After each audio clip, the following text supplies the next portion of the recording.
sviluppo intellettivo, più comunemente noto come disabilità intellettiva o ritardo mentale, rientra nei disturbi del neurosviluppo e come questi esordisce nei primi anni di vita, compromettendo, con gravità differente, il funzionamento intellettivo e quello adattivo.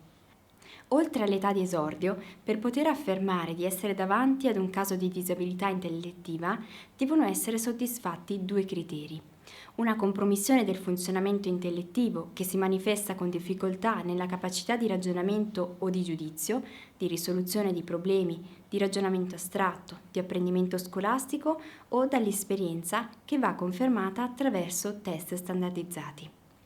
La compromissione del funzionamento adattivo, che è quella caratteristica che determina il livello di gravità del disturbo e, di conseguenza, il livello di assistenza necessario.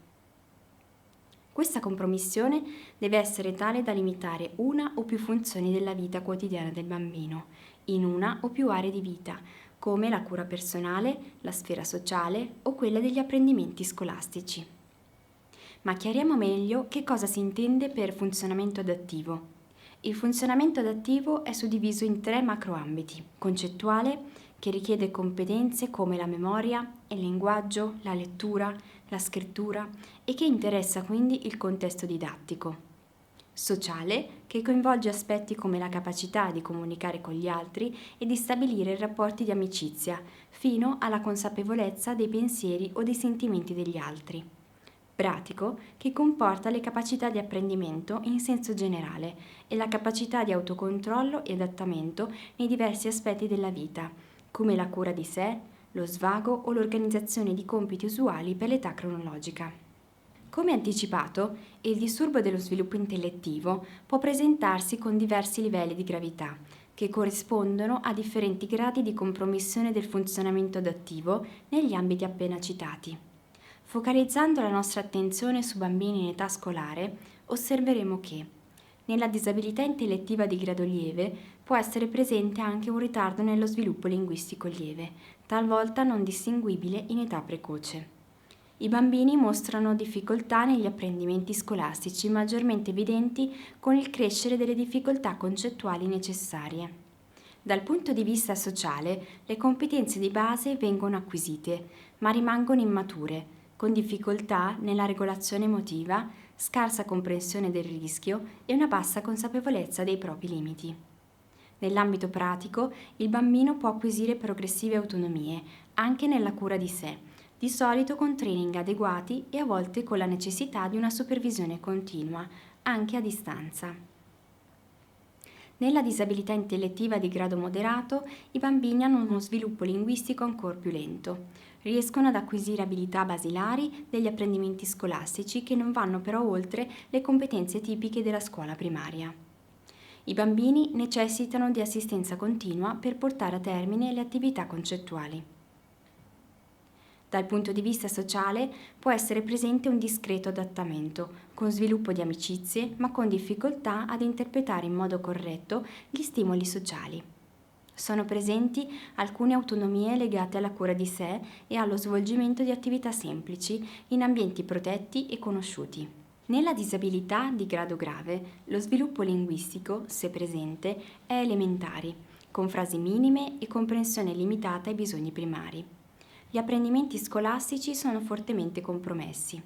Il funzionamento sociale appare deficitario e significativamente inficiato dalle difficoltà comunicativo-linguistiche.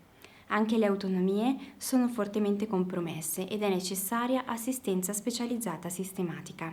Nella disabilità di grado estremo, il linguaggio è pressoché assente, ma rimane presente il bisogno comunicativo con l'altro, almeno per i bisogni primari e le emozioni elementari.